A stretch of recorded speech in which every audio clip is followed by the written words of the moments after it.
السلام علیکم ورحمۃ اللہ۔ آج کی مختصر بات، اچھا، ابھی جب ہمارا ریویو ہوا لوگوں کے ساتھ جو ہمارے ساتھ گروپ پہ جڑے ہوئے ہیں اور یہاں پہ کامنٹ نہیں کرنا چاہتے لیکن پرائیویٹلی گفتگو کرتے ہیں،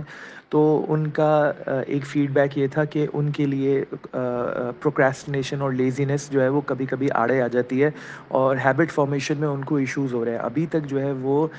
روزانہ کی ترتیب یا معمول نہیں بنا پائے ہیں، تو یہ خاص طور پہ ان کے لیے ایک چھوٹا سا میسیج ریکارڈ کروا رہا ہوں کہ جو ہے وہ اگر آپ کو اس چیز میں ایشو ہو رہا ہے تو سب سے بڑی آپ کی جو اسٹرینتھ ہے نا وہ صبر ہے، یعنی صبر ایک نظام ہے، ابھی اس کو ایکسپینڈ کریں گے کہ صبر کیا چیز ہے، اور نماز کے ساتھ تو اس سے آپ کے لیے ہیبٹ فارمیشن بہت آسان ہوگا۔ اس کو سمجھنے کے لیے ضروری ہے، اس سے پہلی والی آیت میں اللہ سبحانہ و تعالیٰ فرماتے ہیں کہ تم لوگوں کو جو ہے وہ نیکی کا حکم کرتے ہو اور اپنے آپ کو بھول جاتے ہو، اور کیا تم عقل نہیں رکھتے؟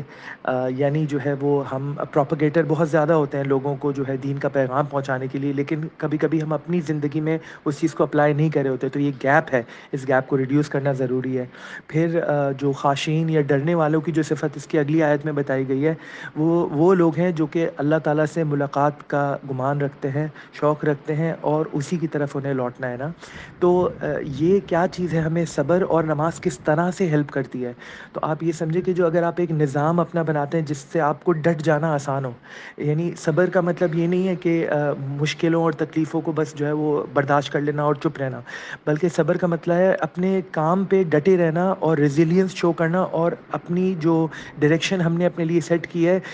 کم وقت میں ہم اس کی طرف پروگریس کرتے رہیں۔ کبھی زیادہ مشکل حالات ہوں گے تو ہماری چھوٹی پروگریس ہوگی، کبھی موافق حالات ہوں گے تو ہم لمبے لمبے اسٹیپس لیں گے، لیکن ہم نے ایک ڈائریکشن کا جب تعین کر لیا ہم اس کی طرف چلتے رہیں کم وقت میں۔ تو this is very important habit formation کہ ہم لوگ کوئی بھی دن اسکپ نہ کریں، یعنی ہم چلتے رہیں۔ جیسے ہم جم جاتے ہیں تو پھر کئی بار ایسا ہوتا ہے کہ ہم شروع میں بہت پیشنیٹ ہوتے ہیں اور اس کے بعد پھر جو ہے وہ ہم ڈسٹریکٹ ہو جاتے ہیں، پھر ہم اس ہیبٹ کو چھوڑ دیتے ہیں، پھر ہمارے جو مسلز ہیں، مسل میموری ہے، وہ لوز ہونی شروع ہو جاتی ہے۔ Ultimately we feel that we have to do it all over again. تو ہمارا جو ایک بیسکلی کرو بنتا ہے نا، وہ کرو جو ہے وہ جیسے ہی ہم کوئی ہیبٹ کو 3 دن ہو جاتے ہیں اور چھوڑ دیتے ہیں نا، تو پھر اس کو کیچ کرنا مشکل ہونا شروع ہوتا ہے۔ سیم گوز وتھ تلاوت کے، تلاوت ایک ایسی ہیبٹ ہے، اگر آپ نے 3 دن کا گیپ لے آئے نا تو پھر آپ کے لیے دوبارہ قرآن اٹھانا تھوڑا سا مشکل ہو جائے گا۔ اس لیے پلیز میک شور کہ